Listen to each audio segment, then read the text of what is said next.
तो चलिए, hello student, कैसे हैं आप सब। आशा करता हूँ अच्छे होंगे, स्वस्थ होंगे।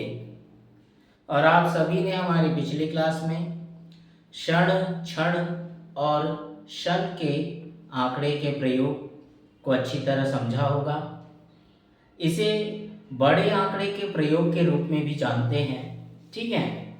और इसका प्रयोग आप सभी ने अच्छी तरह सभी शब्दों के साथ कर लिया होगा। इसके शब्द चिन्ह की भी आप अच्छी तरह प्रैक्टिस कर लिए होंगे और साथ में इसका डिक्टेशन भी पूरा कर लिया होगा, है ना।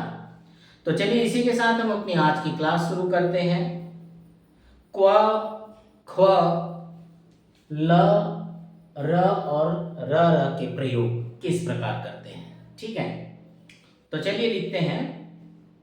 लिखें, क्व और ख्व के लिए क और ख के, ग्व और घ्व के लिए ग और घ के आरंभ में ऊपर की ओर ल आंकड़े के स्थान पर वैसा ही एक बड़ा आंकड़ा लगा दिया जाता है, ठीक है। तो देखिएगा, मुझसे शब्द छूट गया है। क्व, ख्व और इस पे है ग्व, ठीक है, और घ्व, ठीक है। तो ये कैसा पढ़ा जाएगा? क्व, ख्व, ग्व और घ्व और साथ में लर और रर के प्रयोग, ठीक है। तो चलिए, हमारी परिभाषा क्या कहती है? क्व, ख्व के लिए क, मतलब क्व के लिए क्या पढ़ेंगे? क पढ़ेंगे। ख्व के लिए क्या लिखेंगे? ख लिखेंगे। और ग्व और घ्व के लिए, ग्व के लिए ग लिखेंगे और घ्व के लिए घ लिखेंगे, ठीक है। इसके आरंभ में ऊपर की ओर ल आंकड़े के स्थान पर वैसा ही एक बड़ा आंकड़ा लगा देने से क्व, ख्व और ग्व, घ्व पढ़ा जाता है। मतलब जो हम क में ला का आंकड़ा लगाते हैं उससे बड़ा ला का आंकड़ा एक बड़ा आंकड़े के रूप में लगाएंगे तो वो ला का आंकड़ा न कहलाकर क्या बन जाएगा? क्व, ख्व, ग्व और घ्व।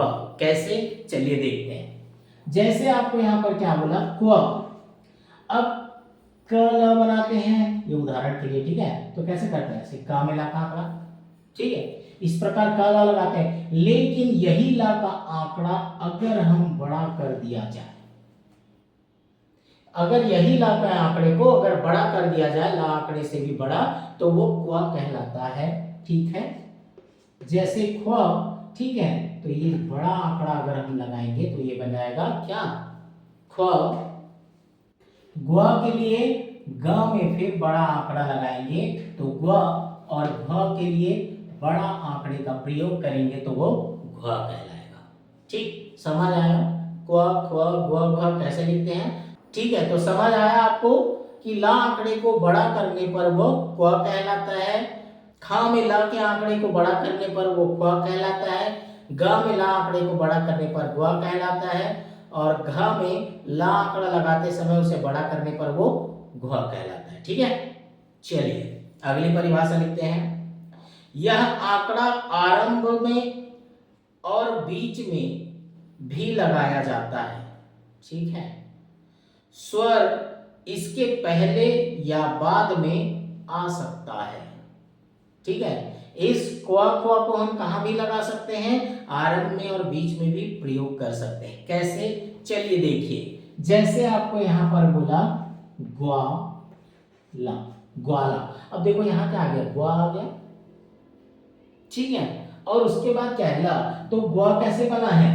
बड़े आंकड़े, हम क्या किए? बड़ा आंकड़ा लगाए और ऊपर से नीचे ला बना है, तो ये क्या बना? ग्व और ला में आपकी मात्रा, तो क्या बना ये? ग्वाला, ठीक है। अब देखिए यहां पर जैसे आपको कहता है ख्वाहिश, ख्वा ही श, ख्वा आ गया, देखिए ख्वा। अब इसमें क्या है? ह और श, तो यहां पर हम क्या कर सकते हैं, ठीक है। यहां पर हम बनाएंगे इसे ख्वाहिश।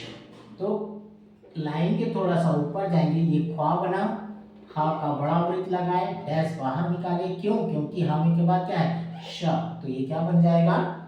ख्वाहिश। ठीक है, ये ख्वाहिश हो गया। जैसे आपको यहाँ पर कहता है अगवानी, अगवानी, ठीक है। अब देखिए फिर ग्वा आ गया, लेकिन ग्वा क्या है? पहले कुछ है क्या? व्यंजन नहीं है, आ का स्वर है। तो ये कैसे बनेगा? देखो ग्वा क्या बनता है? बड़ा आंकड़े का प्रयोग ग्वा, और ये न, और ये आ का स्वर, तो क्या बना ये? अगवानी। ठीक है। जैसे आपको यहां पर कहता है दरख्वास्त, क्या बना? दरख्वास्त, दम के बाद रा, फिर ख्वा है, फिर इस्ता है। तो देखो इसमें क्या लगे? द में र का आंकड़ा, फिर ख्वा, उसके बाद इस्ता का भी चाप लगाना है आपको। इसलिए कहता हूं जो भी चीज आपको सिखाया पढ़ाया जाता है उसका उपयोग करना चाहिए। ठीक है, तो ये कैसे बनेगा बताइए? देखिए देखिए ये क्या बनेगा? द में र का आंकड़ा, ठीक है, द में र का आंकड़ा, फिर ख्वा और फिर इस्ता का चाप, तो ये क्या कहलाएगा? दरख्वास्त। ठीक है, चलिए समझ आया। अगली परिभाषा लिखते हैं। र और ल को मोटा करके एक डैश लगाने से एक र और लग जाता है। यह केवल शब्द के अंत में आता है। ठीक है, ध्यान रखिएगा। अब हम क्या पढ़ रहे हैं? नर और रर की परिभाषा में हमने क्या लिखा कि र ल को मोटा करके उसमें एक डैश और लगा देते हैं। ठीक है, तो उसमें र लग जाता है, और ये केवल कहाँ किया जाता है? अंत में। जैसे आपको यहाँ पर एक कहता है चरर, क्या बना ये? चरर। तो देखिए ये क्या बना? च, और ये ऊपर से नीचे र, और उस पर क्या लगाया? डैश। ये डैश लगाए तो ये र ऑटोमेटिक जुड़ गया इसमें। ठीक है ना। जैसे आप यहाँ बोलते हैं कालर, तो यहाँ पर अब क्या हो जाएगा? देखेंगे कालर का, ऊपर से नीचे र, और ये डैश, तो क्या बना ये? कालर।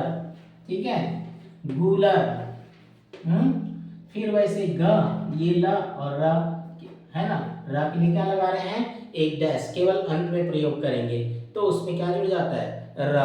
ठीक है, जैसे आपने यहाँ पर बोला व्हीलर, ठीक है, तो ये क्या बन जाएगा? लाइन काट के भी बना सकते हैं, वी ल और ये र, क्या बना? व्हीलर। ठीक है, समझ आया आपको? क्वा, ख्वा, ग्वा, घ और लर और रर का प्रयोग किस प्रकार किया जाता है? ठीक, तो चलिए यह चैप्टर यहाँ पर समाप्त होता है। इसके आगे मैं आपको प्रत्यय शब्द और उनके संकेत के बारे में बताता हूँ। ठीक है, चलिए देखिए।